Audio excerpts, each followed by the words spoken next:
첫 번째 항목이요. 나는 결코 비선 실세가 아니다입니다. 최순실 씨 얘기네요. 그렇습니다. 국정농단 사건으로 재판을 받고 있는 최순실 씨의 파기환송심 첫 재판이 오늘 열렸는데요. 최순실 씨는 1심에서 징역 20년과 벌금 180억 원, 추징금 79억여 원을 선고받았었는데 2심에서 이게 징역 20년, 벌금 200억 원 이렇게 이제 선고가 됐습니다. 방금 얘기는 오늘 재판 과정에서 최순실 씨가 한 얘기였습니다. 글쎄 뭐라고요?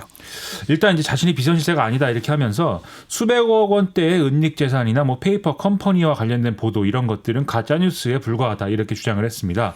그러면서 20년 이상 유치원을 운영하면서 평범한 삶을 살아왔고 대통령을 이용해서 개인적으로 사익을 추구한 것도 없다라면서 이걸 하늘에 대고 맹세할 수 있다고도 했는데요. 결론적으로 지금까지도 혐의를 전부 인정하지 않고 있다 이 얘기인 것이죠. 또 뭐라고 그랬어요? 그리고 이제 이 국정농단 사건 당시에 JTBC가 보도한 태블릿 PC가 결정적 증거가 됐다라는 점에 대해서도 얘기를 했는데요. 그 태블릿 PC는 자기 것도 아니고 실물을 한 번도 본 적이 없다 이렇게 얘기를 했습니다. 그러면서 증인으로 박근혜 전 대통령과 손석희 JTBC 사장, 딸 정유라 씨, 박상진 전 삼성전자 사장 등을 신청을 했는데요.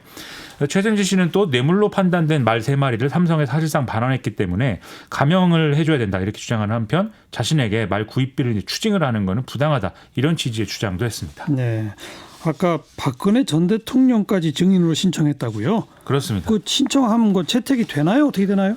일단 특검과 검찰은 이 대법원의 그 판단이 확정력을 갖고 그 과정에서 최순실 씨 측이 낸 상고 이유는 모두 배척됐다라면서 이에 대해서는 피고인이 양형과 관계된 것이 아니면 더 다툴 수가 없기 때문에 증인 채택도 불가능하다 이렇게 얘기를 했습니다. 즉 법리적인 것에 대한 어떤 논란은 이미 전 재판 단계 다 끝났고 이제 양형을 정하는 것만 남았다 이 얘기인 건데요. 예. 재판부는 이런 검찰의 주장에 일리가 있다라고 하면서도 증인 채택 여부는 추후에 결정하겠다 이렇게 밝혔습니다. 오늘 재판부 얘기 나왔으니까 그 KT 이석채 전 회장 1심에서 징역형이 나왔네요. 그렇습니다. 김성태 자유한국당 의원 딸 등의 부정채용을 지시하는 등의 이 업무방해 혐의로 재판을 받은 이석채 전 KT 회장에게 법원이 1심에서 징역 1년을 실형을 선고를 했습니다. 재판부는 이석채 전 회장이 부정채용에 가담한 사실이 인정된다라면서 특정 지원자를 채용해 가족이나 추천자의 영향력 등을 기대한 걸로 보인다라고 판단했습니다. 재판부는 또 같은 혐의로 기소된 서유열 전 사장과 김상효 전 인재경영실장에게 징역 8개월에 집행유예 2년을 선고했습니다. 네. 김성태 의원도 지금 재판 받고 있죠. 그렇습니다. 그래서 이 결과가 이 김성태 의원 재판에도 영향을 미칠 거냐 이걸 지금 관심을 두고 많이들 보는데요. 당연히 미치겠죠. 그렇죠. 재판부는 이석채 전 회장의 청탁이 부정채용이 시작이 된 경우가 적지 않다라면서 일부 지원자의 인적 사항을 채용 담당자에게 전달해 특별 관리하도록 하고 합격 처리를 지시하기도 했다. 이렇게 봤습니다. 여기서 특별 관리를 지시한 지원자에는 김성태 의원의 딸이 포함된 것으로 보는 게 이제 자연스러운 건데요. 예. 이 판단은 이제 김성태 의원의 뇌물수수 혐의에 대한 재판에 영향을 미칠 수밖에 없을 것 같은데 김성태 의원의 뇌물죄 구성에 필요한 공여행위의 실체가 이 재판에서 인정된 것이다. 이렇게 볼 수 있기 때문입니다. 네. 자, 시사뵙기 두 번째 항목은 내사란 무엇인가입니다. 무슨 내사요? 유시민 노무현 재단 이사장이 유튜브 방송을 통해서 검찰이 조국 전 법무부 장관에 대한 내사를 이 고발이 들어오기 전에 이미 진행을 했었고 윤석열 검찰총장이 이를 참고했을 것이다 이런 주장을 한 바 있거든요. 예. 그래서 어제 이것에 대한 어떤 구체적인 판단 근거를 제시하겠다고 해서 상당한 관심이 집중이 됐었습니다. 하지만 이 여당 의원들조차 어제 나온 얘기는 좀 근거가 약하다 이렇게 평가를 하고 있는 상황입니다. 어제 뭐라고 주장을 했어요? 이 윤석열 검찰총장이 지난 8월 중순쯤에 청와대에 영향력을 갖고 있는 외부 인사를 만나서 내가 좀 봤는데 조국 전 장관 임명은 안 된다. 사모펀드를 내가 좀 아는데 완전히 나쁜 놈이다. 이런 발언을 했다는 것입니다. 당시는 조국 전 법무부 장관이 고발을 당하기 전이고 또 수사도 시작되기 전이었기 때문에 내사 자료를 보고 예단을 형성해서 한 말이라는 추론을 할 수가 있다라는 게 유시민 이사장의 주장이었습니다. 이런 주장이 나오자마자 검찰이 또 입장을 밝혔죠.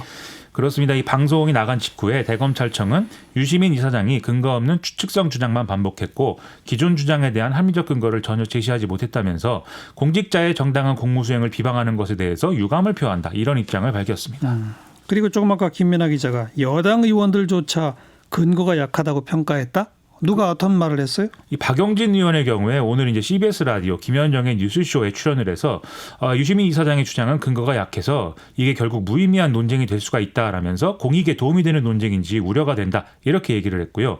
그리고 검사 출신인 백혜련 더불어민주당 의원의 경우에 오늘 YTN 라디오에 출연을 해서 내사라는 개념 자체가 법적인 어떤 정해져 있는 개념이 아니기 때문에 이런 발언이 검찰이 내사를 했다고 볼 수 있는 명백한 증거라고 보기에는 어렵다라고 평가를 했습니다. 이 얘기는 사실 국정감사 때도 논란이 됐었죠. 그렇습니다. 국정감사 당시에 서울중앙지검장이 국회에 나와서 이 내사한 사실이 없다 이렇게 답변을 했었는데요.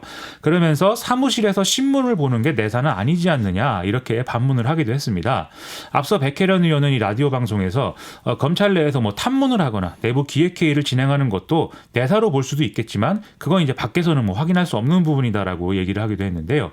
거기에 오늘 문화일보는 윤석열 검찰총장이 처음에는 조국 전 장관의 인사청문회 통과를 뭐 오히려 지원하려고 했다는 취지의 보도를 또 내놓기도 했습니다. 그건 또 무슨 내용이에요? 윤석열 총장이 지난 8월 9일 대검 간부회의에서 청문회 경험이 있는 검사들을 뭐 인사청문회 준비단에 파견하라는 지시를 했다는 거였는데요. 윤석열 총장의 이 발언은 대검 간부회의 메모 등으로 남아있는 상황이라고 합니다. 이 조국 전 장관 일가에 대한 고발은 지난 8월 14일부터 시작됐다고 볼 수가 있겠는데요. 이게 첫 압수수색이 이뤄진 26일까지 청문회 준비 과정에서 불거진 의혹과 관련해서 고발된 건수는 14건이었다고 합니다.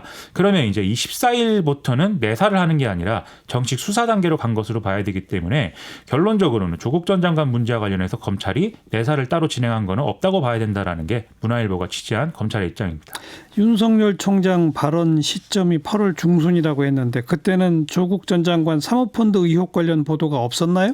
조국 전 장관이 사모펀드에 거의 75억에 달하는 투자 약정을 했다는 보도가 나온 게 지난 8월 14일이었는데요. 다만 이제 그때는 주가 조작이나 횡령 뭐 이런 문제가 아니라 뭐 약정 액수가 과다하다라는 게 핵심 내용이었습니다. 그리고 이 보도는 자유한국당 주광덕 의원실을 출처로 하고 있었고요. 그런데 이후 16일, 17일 정도가 되면 이 코링크 PE가 가로등 전멸기 생산업체에 투자했다. 이런 내용 등이 쭉 보도가 되면서 대략 지금과 같은 의혹의 얼개가 보도가 되기도 했습니다. 네. 유시민 이사장의 이 발언 등등이 또 고발당해서 검찰이 수사하고 있죠. 그렇습니다. 검찰이 이것에 대해서 뭐 수사를 하고 있는데 아직 뭐 소환이나 이런 계획과 관련해서는 어쨌든 뭐 계획을 세우진 않았다라고 얘기를 했습니다. 수사팀까지는 구성이 되어 있는 상태죠. 그렇습니다. 참 물고 물리네요. 계속 이어질 것 같습니다. 수고하셨어요. 고맙습니다. 김민아 기자였어요.